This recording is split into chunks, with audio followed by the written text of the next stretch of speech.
Details చూద్దాం. Kurnool bus ప్రమాదంలో driver మిర్యాల లక్ష్మయ్యను పోలీసులు అరెస్ట్ చేశారు. డ్రైవర్ లక్ష్మయ్య పల్నాడు జిల్లా ఒప్పిచెర్లకు చెందిన వ్యక్తిగా కూడా పోలీసులు గుర్తించారు. 5వ తరగతి వరకు చదువుకునే లక్ష్మయ్య 10వ తరగతి ఫేక్ సర్టిఫికేట్ తీసుకున్నట్లు చెప్తున్నారు. ఫేక్ సర్టిఫికేట్ మీద లైసెన్స్ తీసుకుని బస్ నడుపుతున్నట్లు పోలీసులు గుర్తించారు. మరో ఆల్టర్నేట్ డ్రైవర్ గుడిపాటి శివనారాయణను పోలీసులు అదుపులోకి తీసుకున్నారు. ఇక దీనికి సంబంధించి పూర్తి వివరాలు మా ప్రతినిధి శివరాజ్ కుమార్ అందిస్తారు.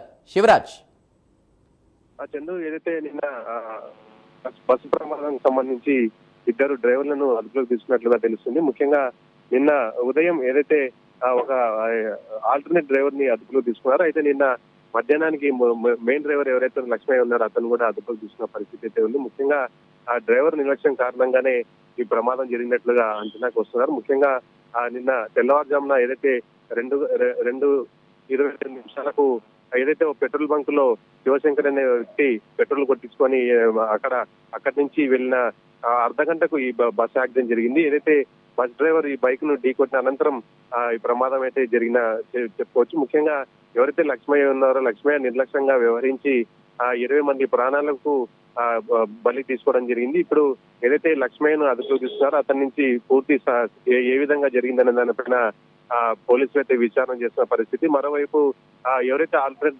డ్రైవర్ ఉన్నారో అతన్ని ఉదయాన్నే అదుపులోకి తీసుకొని అతని స్టేట్మెంట్ కూడా పోలీసులు అయితే రికార్డ్ చేశారు. అయితే ఇప్పటి వరకు మాత్రం పోలీసులు మాత్రం అధికారికంగా ఇద్దరు డ్రైవర్ల స్టేట్మెంట్ మాత్రం ఇంతవరకు బహిర్గతం చేయలేదు. ఏదైతే ఇప్పుడు పోస్ట్ మార్టం సంబంధించి ఏదైతే కొన్ని విషయాలు ఉంటాయో ఇప్పటి వరకు డ్రైవర్ నుంచి తీసుకున్న సమాచారాన్ని బట్టి ఏదైతే బస్ డ్రైవర్ యాక్సిడెంట్ చేసినట్లుగా పోలీసులు అయితే చెప్తున్న పరిస్థితి. ఏదైతే ఇప్పుడు బస్ డ్రైవర్ ఉన్నారో ఆ బస్ డ్రైవర్ కు సంబంధించి కొన్ని విషయాలు అయితే బయటకు వస్తాయి.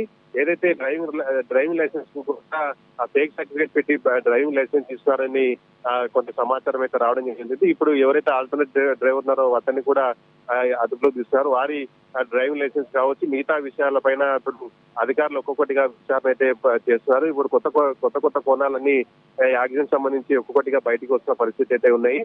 మరోవైపు ఎవరైతే బైక్ నడిపిన శివశంకర్ పైన కూడా ఏ విధంగా ఉంటాడు, అతని ఫ్యామిలీ హిస్టరీ ఏందనే దానిపైన కూడా ఇప్పుడు పోలీసులు అయితే విచారణ చేస్తారు.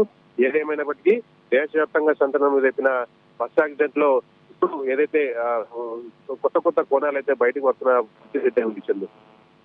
Right Shivaraj, thank you.